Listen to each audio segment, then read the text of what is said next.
और वक्त हो गया है इलेक्शन सुपरफास्ट का। पीएम मोदी ने राजस्थान में भरी चुनावी हुंकार, 5,000 करोड़ के प्रोजेक्ट का किया लोकार्पण, आईआईटी जोधपुर के कैंपस का भी शिलान्यास। पीएम ने जोधपुर एयरपोर्ट पर नई टर्मिनल बिल्डिंग की भी रखी आधारशिला, हेरिटेज स्पेशल ट्रेन को दिखाई हरी झंडी।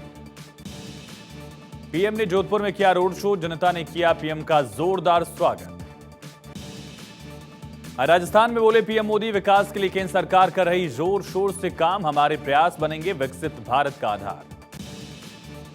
पीएम ने कांग्रेस पर जमकर साधा निशाना, बोले कांग्रेस ने 5 सालों में की सिर्फ लूट, लाल डायरी में कांग्रेस के काले राज छिपे होने का भी जिक्र। राजस्थान के बाद मध्य प्रदेश का दौरा करेंगे पीएम मोदी, 2,600 करोड़ के प्रोजेक्ट्स का करेंगे लोकार्पण, सड़क, रेल, गैस, आवास योजना से जुड़े हैं प्रोजेक्ट्स। चुनाव से पहले पार्टियों में छिड़ी पोस्टर वॉर, बीजेपी ने पोस्टर जारी कर राहुल को बताया नए युग का रावण, बोले राहुल का लक्ष्य भारत को नष्ट करना।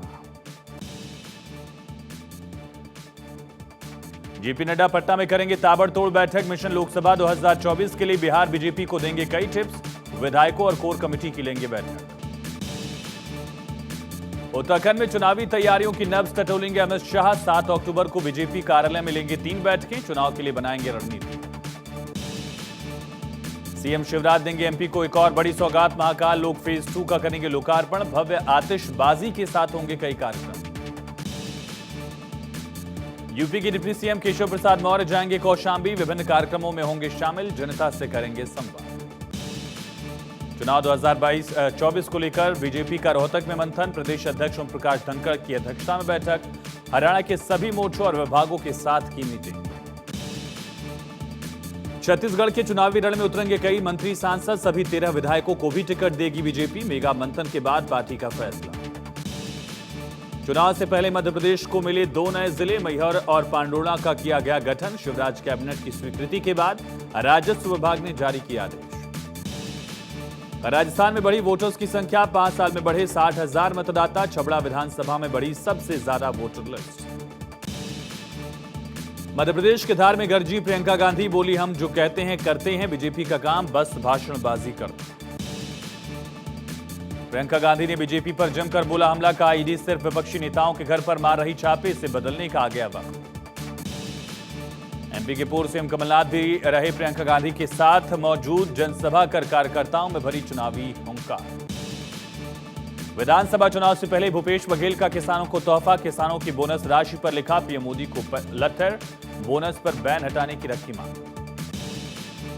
विधानसभा चुनाव से पहले शिवराज सरकार का बड़ा दांव, महिलाओं को नौकरी में 35% आरक्षण देने की घोषणा, वन विभाग को छोड़कर सभी विभागों में लागू होगा नियम। एमपी के 22 लाख युवा वोटर्स पर कांग्रेस की नजर, कमलनाथ ने युवाओं को बताया स्मार्ट, बोले बीजेपी को है युवा वोटर्स से डर। तेलंगाना कांग्रेस अध्यक्ष रेवंत रेड्डी का बीजेपी पर निशाना, बोले बीजेपी के तेलंगाना में दौरे से नहीं पड़ेगा कोई असर, तेलंगाना में कांग्रेस की सरकार बनने का किया दावा। तेलंगाना में चुनाव से पहले पवन कल्याण ने किया बड़ा ऐलान, सिर्फ 32 सीटों पर चुनाव लड़ेगी जनसेना, सीट के हिसाब से नई योजनाओं की भी की घोषणा। तेलंगाना कांग्रेस अध्यक्ष रेवंत रेड्डी ने केसीआर को बताया बीजेपी का दोस्त, तेलंगाना में केसीआर के खिलाफ जांच शुरू करने का केंद्र को दिया चैलेंज। 5 राज्यों में विधानसभा चुनाव जल्द, कल होगी चुनाव आयोग की बैठक, हफ्ते भर में हो सकता है तारीखों का ऐलान। लोकसभा चुनाव में बाजी पलटने की तैयारी में जुटी कांग्रेस, जनाधार बढ़ाने के लिए दलित गौरव संवाद करेगी कांग्रेस, 9 अक्टूबर से 26 नवंबर तक 1 लाख दलित अधिकार पत्र भी भरवाएगी कांग्रेस।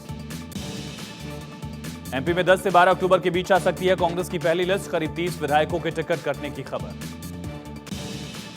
लोकसभा चुनाव के लिए समाजवादी पार्टी की बड़ी तैयारी, यूपी में 50 सीटें जीतने का लक्ष्य, नवरात्रि में 15 सीटों पर प्रत्याशी घोषित करने की योजना। सीएम भूपेश बघेल का बीजेपी पर निशाना, बोले जातिगत जनगणना की मांग से डर गई बीजेपी, इसलिए कर रही जनगणना का विरोध। हरियाणा में बीजेपी सरकार पर बरसे आप नेता अशोक तंवर, बोले बीजेपी ने चुनाव के समय के वादे नहीं किए पूरे, जनता में गिरती जा रही सरकार की लोकप्रियता। तेलंगाना में वोटर्स की फाइनल लिस्ट जारी, 22 लाख नाम लिस्ट से किए गए बाहर, 3 करोड़ 17 लाख लोग देंगे वोट। सीएम भगवंत मान का बीजेपी पर निशाना, बोले संजय सिंह की गिरफ्तारी दिखा रही बीजेपी की बौखलाहट, चुनाव तक कई विपक्षी नेताओं को किया जाएगा अरेस्ट। अखिलेश यादव ने जातीय जनगणना को लेकर दिया स्टेटमेंट, कहा जातीय जनगणना से परिवर्तन आने वाला है। जातीय जनगणना के बाद से बीजेपी को बताया कंफ्यूज। आरजेडी नेता तेजस्वी यादव ने बीजेपी पर लगाया आरोप, कहा जिन राज्यों में क्षेत्रीय दल अच्छा काम करते हैं वहां बीजेपी खड़ी करती है परेशानी। सीएम शिवराज ने खुद को बताया महिला सशक्तिकरण की आवाज, बोले मुझे भगवान ने महिलाओं की मदद करने के लिए भेजा धरती पर। कांग्रेस नेता जीतू पटवारी का बीजेपी पर हमला, बोले बीजेपी ने मध्य प्रदेश में किए घोटाले, जनता से की घोटाले की सरकार को हटाने की अपील। शरद पवार का बड़ा दावा, बोले राहुल गांधी करेंगे देश का नेतृत्व, अब उन्हें जनता ले रही सीरियस। मल्लिकार्जुन खड़गे का बड़ा दावा, बोले कांग्रेस कर रही लोगों को मजबूत बनाने का काम, कांग्रेस लोगों के हितों के लिए योजना बना रही। आप सरकार के दिल्ली में मंत्री सौरभ भारद्वाज ने कसा बीजेपी पर तंज, बोले 5 राज्यों के चुनावों में हार रही बीजेपी, ग्राउंड में बीजेपी की हालत को बताया खराब। कांग्रेस नेता मधुसूदन मिस्त्री का बड़ा दावा, बोले गहलोत सरकार की जन कल्याणकारी योजनाओं के दम पर जीतेंगे चुनाव, सत्ता में फिर से वापसी करेगी कांग्रेस सरकार। मिस्त्री का बीजेपी पर हमला, बोले बीजेपी नहीं कर सकती विकास की बात, सिर्फ हिंदू मुसलमान के नाम पर मांग रहे वो। आप सांसद राघव चड्ढा का बीजेपी पर पलटवार, बोले 2024 के इलेक्शन में बीजेपी को हारने का डर, आईएनडीआईए अलायंस को बताया 135 करोड़ जनसंख्या का गठबंधन।